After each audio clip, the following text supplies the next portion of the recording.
just discussion. That's questions at the end.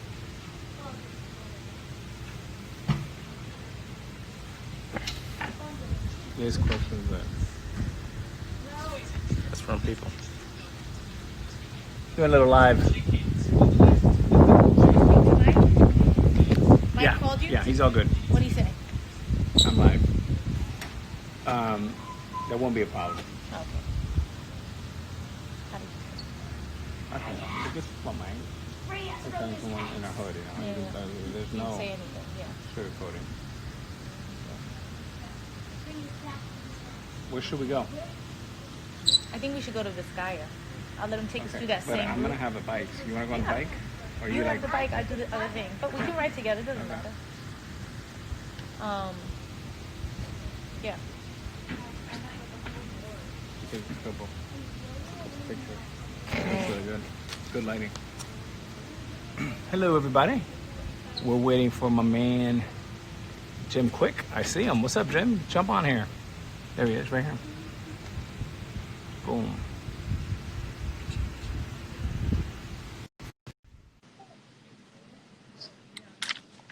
What's happening, everybody? Oh, there's my man Big Al, Alex C from the University of Miami.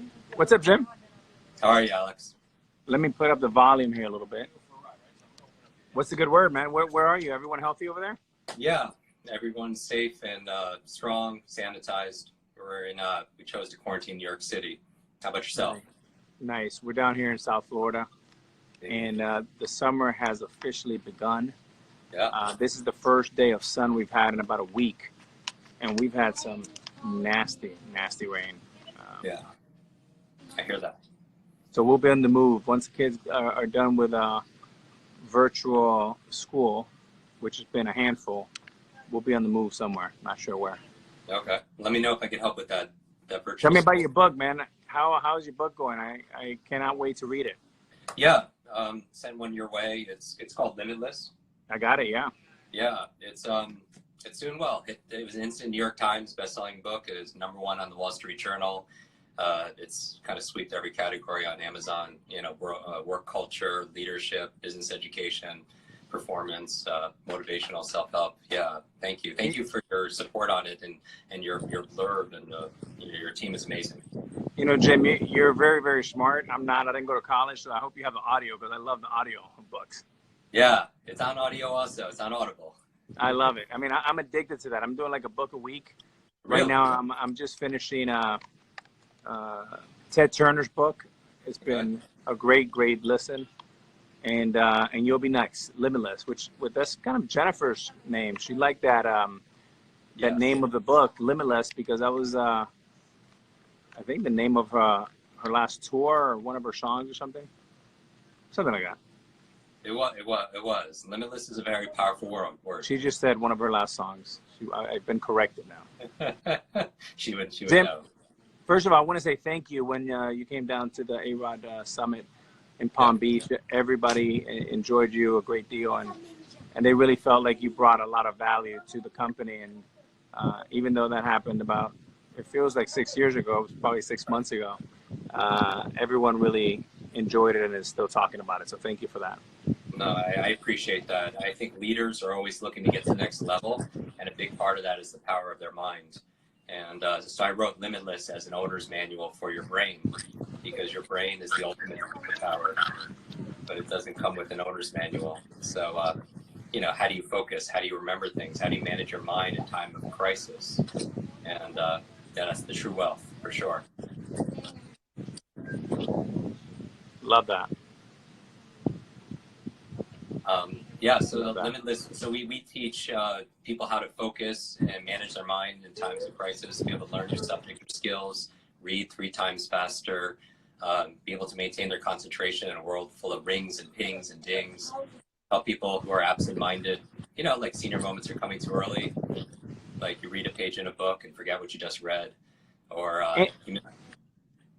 and Jim, let me ask you, how much of that has to do with lack of sleep, stress, hydration, dieting? Does any of that play a role in better memory? It does. When it comes to, so as a memory coach, I help actors and athletes and, founders be able to remember things. I believe two of the most costly words are I forgot. I forgot to do it. I forgot to bring it. I forgot that meeting. I forgot what I was going to say. I forgot where I put it. I forgot that person's name. And so there's no such thing as a good or bad memory. There's a trained memory and an untrained memory.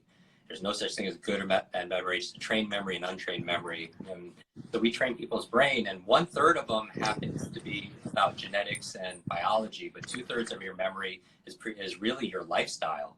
And so 10 things people could do right now to improve their brain power while they're quarantined. Number 1 is a good brain diet. You are what you eat. What you eat matters, especially for your gray matter. So good brain foods are like avocados, very good for the brain. Blueberries, I like to call them brain berries, good for the brain. Also, things like broccoli, eggs, if your diet allows, olive oil is good for the brain, green leafy vegetables, wild salmon, if you eat salmon and sardines, good for the brain. Turmeric is good for the brain.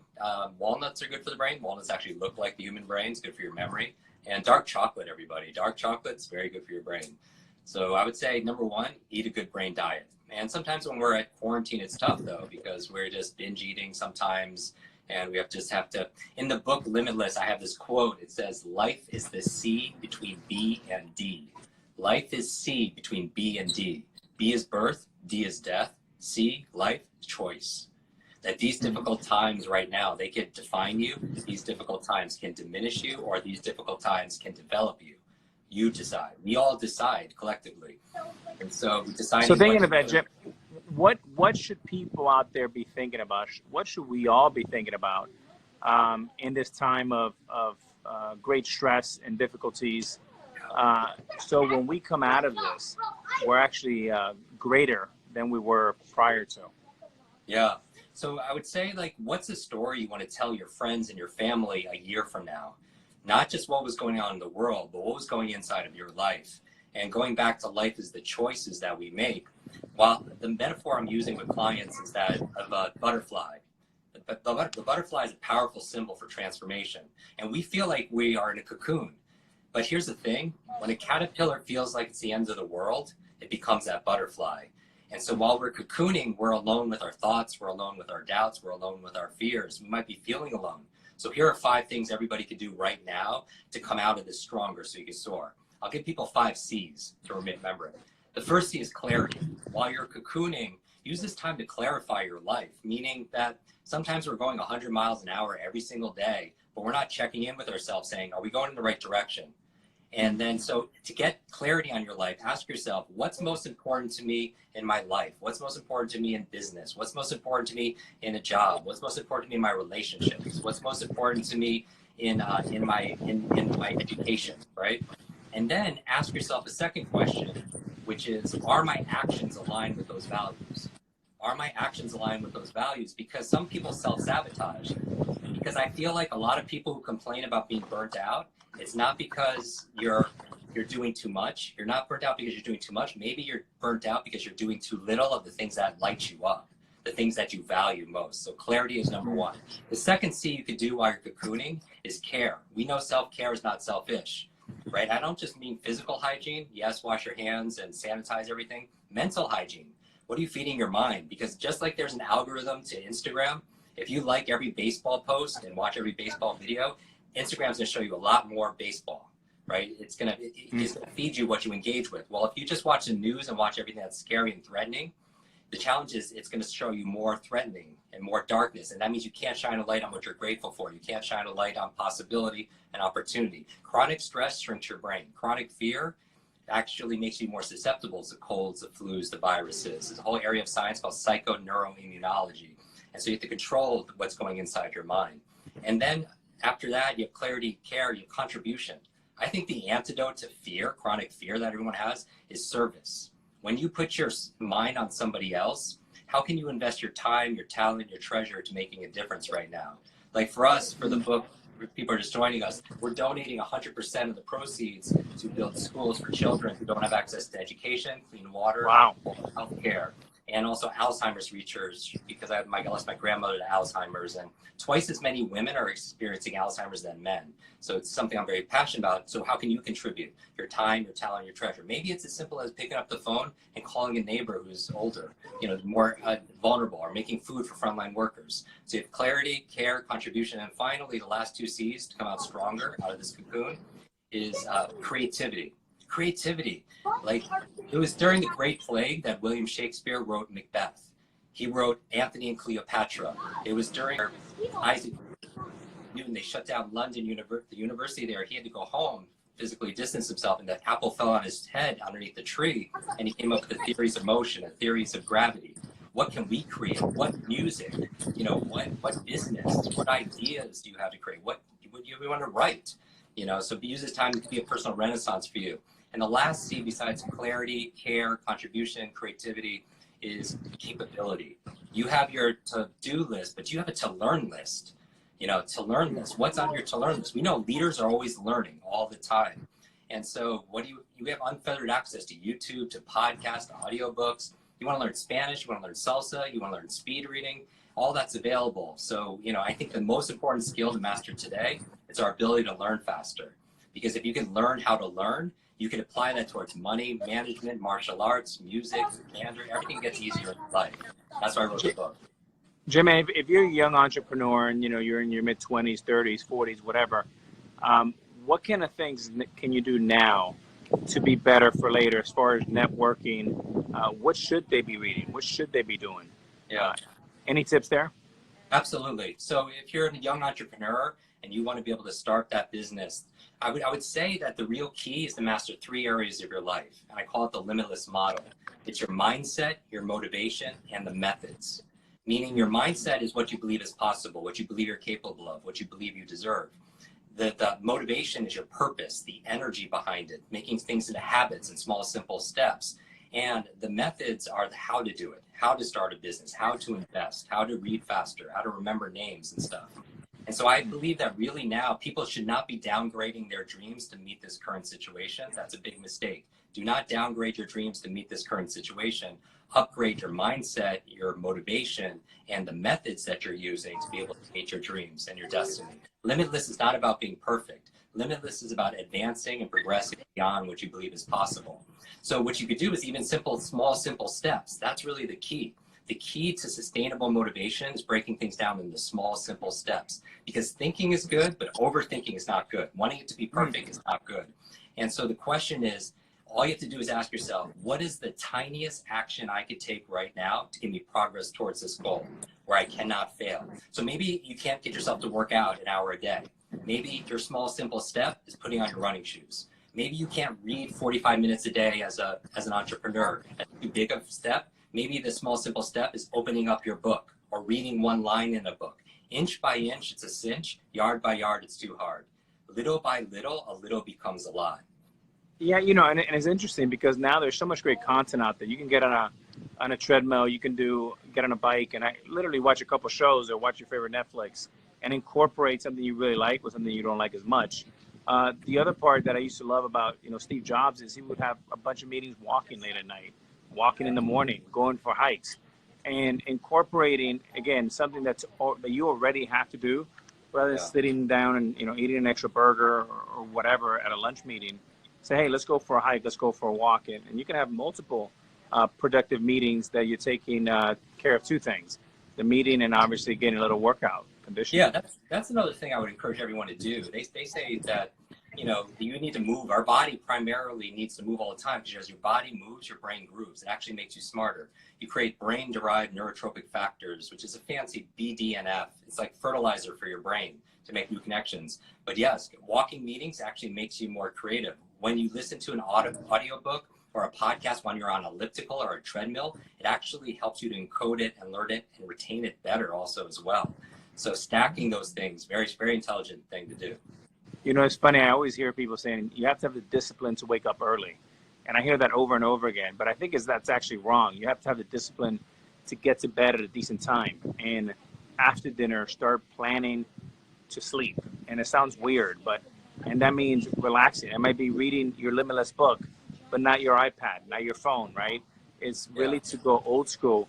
And the quicker you can get to bed in a healthy way, the easier it is for you to wake up and have a productive day the next day. So you have to prepare to succeed the next day. I used to always spend, for my mind, 5 minutes before I go to bed and visualize, how do I want to play the next day at Yankee Stadium, going up against the Red Sox?